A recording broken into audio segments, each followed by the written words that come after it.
Everyone, আজি মুই তোমার সাথে একটা ছোট্ট মিনি ব্লগ শেয়ার করিম। তো তোমার সবাই কেমন আছেন? আশা করি অনেক ভালো আছেন, আর মুই অনেক অনেক ভালো আছো। তো আজি হচ্ছে যেমন মানে ধান নাগের তুমি একলাই যাম, যেহেতু অল্প একটু আছে মোর মা সে কাজ আর অল্প একটু আছে, তার জন্য ভাবিনো যে মুই একলাই করি এইসব, মানে যাই হোক।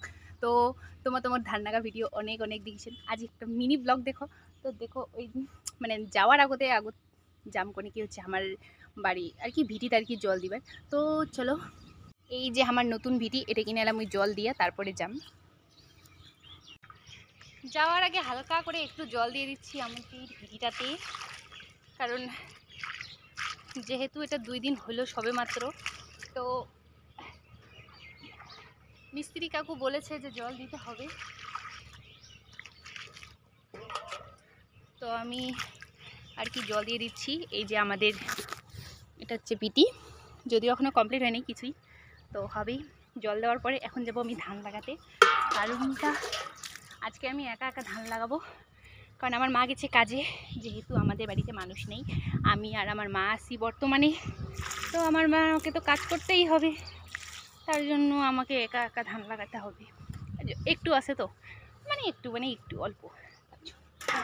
তো সো ফাইনালি মোর ভিটির জল দেওয়া কমপ্লিট এলা আর কি যাম ধান নাগের। তো আমার কত কষ্ট করি ধান নাগাই সেটা আর কি তোমার কাছে শেয়ার করি। যাই হোক, ইয়ার আগতে কিন্তু এত কষ্ট ছিল নেই, এইবার মানে মনে হচ্ছে যে প্রচুর প্রচুর কষ্ট, কারণ মুই আমার এই পাশে ধান না করি। তো এইবার আমার ধান এই পাশে করেছি, না আগতেও করিসিনি, এবার 1 বছর গ্যাপ। তো বাবা যাওয়ার পর আর কি এই পাশে আমার ধান নাগের আসিনি।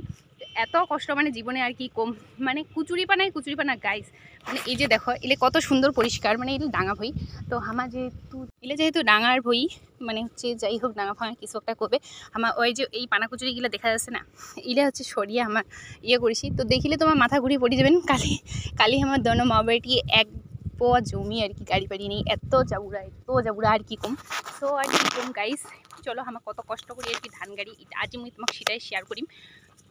যদিও আজ আমি একলাই করিম, মোর মা আজি নাই, মানে অল্প একটু আছে, তো তার জন্য ভাবিনি যে আমি একলাই এসো, তত চাপ নেই। তো আসিনো আজি একলাই, চলো চলি ওই জি। সো এইখানে মোর হচ্ছে এইখানে আর কি ধান নাগিবার আছে। তো দেখা পাচ্ছেন এত জাবুড়া, জাবুড়া মোক পরিষ্কার করিয়ে তারপরে নাগে নাগিবে। তো এইখানে আছে, এখানে গাড়া হয়ে গেছে। তো এদিকে আছে, আরও ওদিকে মোর পিসি ঘর হচ্ছে জাবুড়া টান আছে, মানে কুচুরি পানা টান আছে। তো চলো তোমার ওই বগল যেয়ে দেখাও যে কেমন করিয়ে আর কি আমার জাবুড়া টানিয়ে ধান কাড়ে। চলো, মানে কতখান আর আমার যেখানে তার কি করিমো ধান, ওখানে ধরো কেমন জাবুড়া, চলো ওইটাও দেখাম তোমার মুই, মানে এত জাবুড়া আর কি কম। চলো এই যে দেখো গাইস, কত জাবুড়া কুচুরি, এইরকম কুচুরি বানা ছিল, এলা এইরকম। কেমন লাগছে টানিতে? মাছ আছে, মাছ কেমন লাগছে টানিতে কেমন লাগছে? বাবরে ইলে যাবুড়ে টানিয়া গাড়া অসম্ভব। क्या करेगा, আমার খান তো আরো টাটকা টাটকা দেখা যাচ্ছে।